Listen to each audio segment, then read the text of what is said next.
Let's have a talk, let's have a chat, talking about a little this and that. Hello and welcome to This and That. I am your host, Mary Easterling, and we are continuing Bob Neumann's post. We closed out on the Red Flag series after closing out on the Storm series. In the Storm series and in the Goshen series, Bob mentioned something called the funnel of time. He actually did a piece called The Funnel of Time. In the meantime, to listen to the Goshen series, the Storm series, the Red Flag series, go to talkingaboutthисandthat.wordpress.com and click on the podcast link. Scroll down to Bob Neumann's Goshen series, Storm series, and Red Flag series. Also, The Veil of Perception. Also, all of his written work can be found on the blog. Talkingaboutthисandthat.wordpress.com. Click on the blog and read. Each article also has a little bubble that has a click link to the audio/video on YouTube. Since it opens in a different tab, you can listen while you look. And now, the funnel of time. Let us begin by explaining that the Bible is not a quote-unquote religious book. While many religions, sects, and cults use it in some way or other, it's not meant to be so. First, it is a message from the eternal Creator God to mankind. Man was created for a purpose. He did not evolve. Nor was he, quote-unquote, planted on earth by an outside agency for some obscure reason. In essence, it describes the ongoing activity between the Creator and the people of earth that he created in his image. The Bible specifically documents the names and places where God specifically interacted with man, both on an individual level and on a national level. The Bible is a historical document. Yes, says the host, the Bible is historical. It is a record of history on the one hand. It's a letter of communication about the sender to the receiver on the other. And it is power as well. But in this context, we're talking about its function as a historical document.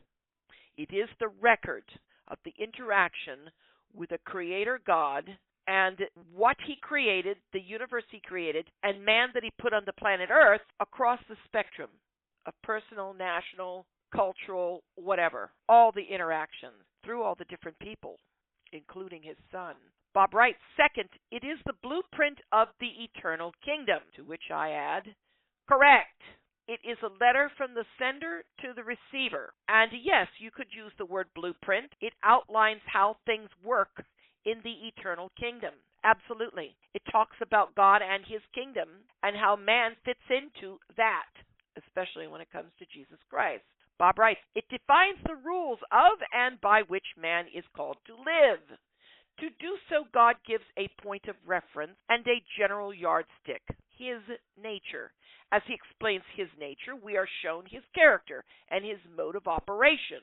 Not only does he tell us what he said or did historically, but we are given the information of how he did what he did and also the why it was done. Third, it is the foretelling of what is to come throughout the historical past and into the soon approaching future. Because of the dynamics of God's relationship with his creation, he speaks of what will happen. Quite literally, all that has happened, is taking place, and will occur is because of who God is and what he has set in motion. All three above points are kept short and simple. They may each seem too general or non-specific to many who are reading this. Time and space limit what can be expounded. So let us go to the third point today. The Bible is also, I'm going to add the word also. Bob just says the Bible is prophetic, speaking of what will be as often as what has been. In fact, most of what God has done points to what will occur soon. That's why I said also, I'm adding to what Bob has written. I'm bringing explanation into this. He wrote this in the late 1990s to the early 2000s. I'm reading this off with commentary in 2025. This funnel could not be more applicable now if it tried. So, on the one hand, the historical side of the document of the Bible tells you what God has done, how God did it, and oftentimes why he did it, which gives you an inside clue as to how he thinks. If you pick it apart, think about it, ponder it, and oh, by the way, the author still lives. He's a prayer away. So you're meant to take the words, go in prayer to the writer, the sender, and say, what do you mean? What do you mean? What do you mean? That was then. This is now. What does that mean? What are you saying about yourself? What is this? What is this? The invitation is all over Scripture. Come talk to me about this. Get to know me. That's the point. Otherwise, why write the book? On the other hand, because it's a historical document that gives you an insight into the nature of the writer and the nature of this Creator God, this Creator God is apparently the kind of being that can see the end from the beginning, and that there is scriptural. Go Google it. I see the end from the beginning. Go Google it. You will come up with a scripture reference. Go read it. I may not have quoted it perfectly, but you get the point. This is a God who thinks in terms of probabilities, looking at the intentions of every heart in real time, and as intentions are thought about and perhaps acted on or perhaps not acted on, how each intention played out interacts with other intentions that are being played out, and how all of that affects the gestalt of humanity and where it trends to and where it's going, what it does, and how the spiritual aspect, his kingdom, and how the devil plays into stuff. He sees all this. He knows all this. He can hold all this in his thought in real time, our real time, nanosecond by nanosecond. So yes, he can sit down, talk through someone, have someone write down what the other guy said, and have it inscripturated, and you get something called prophecy, or a foretelling. In this aspect of prophecy, we're not talking about God, we're talking about what God is going to do next. In my case, I am pointing this towards the end of the book. You know, the Apocalypse, Revelation of Jesus Christ, the last book of the Bible. Right. Bob writes, imagine, please, a structure of two simple geometric shapes, a cylinder and a cone. The cylinder sits atop the cone. Connect the two and remove the point of the cone, and you have a funnel. Simple, a strange funnel, no doubt, but by nature a funnel. This is the funnel of time, not an hourglass, but a funnel. We presently sit at the top of the sand, so to speak. The sand, time itself, flows out the bottom as a steady, continuous, unchanging rate. Nothing at the top seems to change. The sheer sides of the cylinder look unchanged. Our movement is almost imperceptible. For thousands of years, we are at the top. We at the top could have sat without any sense of movement or activity. Then suddenly the cylinder meets the funnel and our perception changes. The walls begin to close in. The quote-unquote surface is constantly changing. Quote-unquote suddenly, we're in free fall as the last of the sand passes out of the funnel. Only the flow of time stayed constant. What was quote-unquote changing was our perception, as all that was around us conformed to the shape of the funnel and the constant pull of gravity. We are just, quote-unquote, along for the ride, so to speak, oblivious to the quote-unquote funnel and the quote-unquote sand until we are caught in the vortex, what I call the storm. And Bob wrote on the storm. Go to talkingaboutthis.wordpress.com and either go to the blog and look at Bob Neumann's Storm Series, or go to the podcast page and click on the Storm Series audiocast, and you will listen to what he had to say about that. Bob writes, all the events that are occurring throughout the world seem to be falling upon each other because the sides are now coming together. No longer does a newspaper, magazine, or news desk need to look for stories that can be headlined. In fact, death, mayhem, and tragedy are so common they are called for the most compelling and most graphic. Whether the story quote unquote sells is more important than the statement of fact. You say, I'm stretching the point. You tell me. For months, now this is back in the late 90s, early 2000s, Bob writes, for months the trial of the demi-hero ex-jock bad actor holds international attention.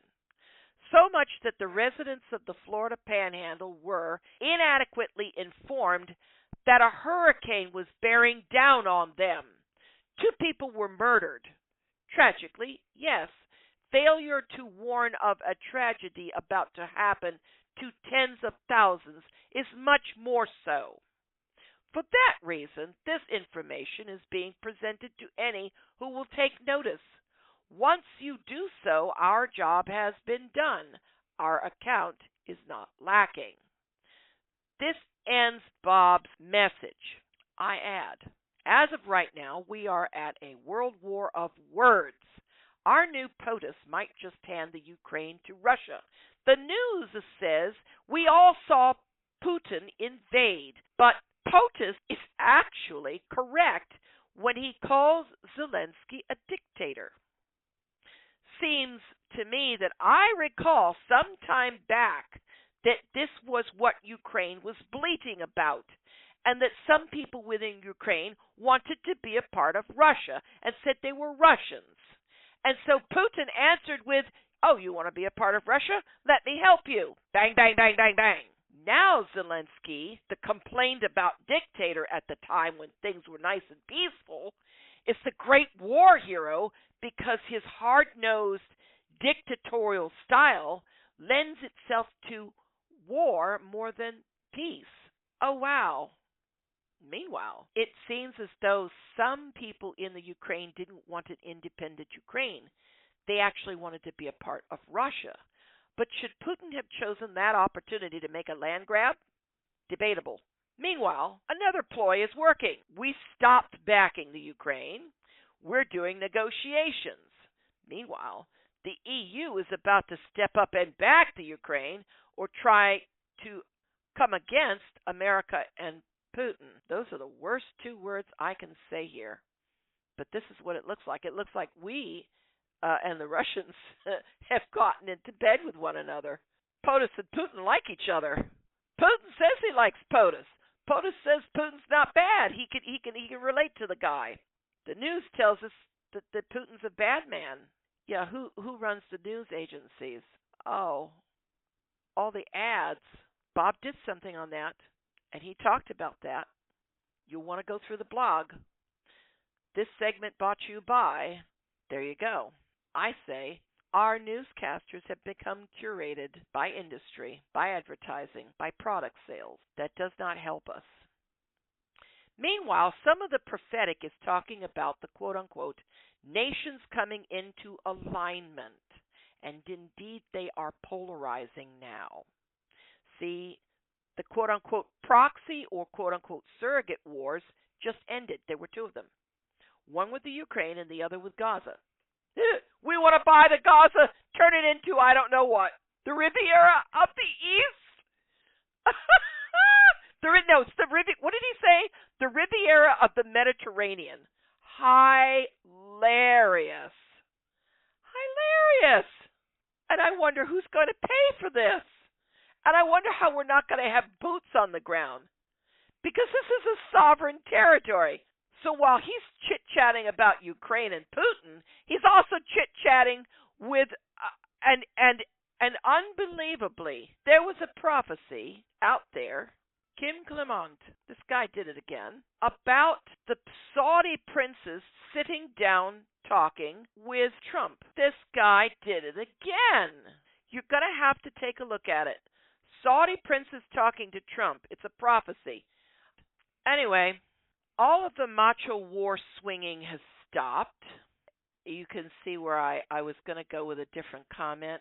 So just think about the comment, and I'm just going to leave my comment the way I put it. You see, there's a prophetic component about this funnel, and there's a prophetic function that it's performing. But instead of a funnel, think of a womb.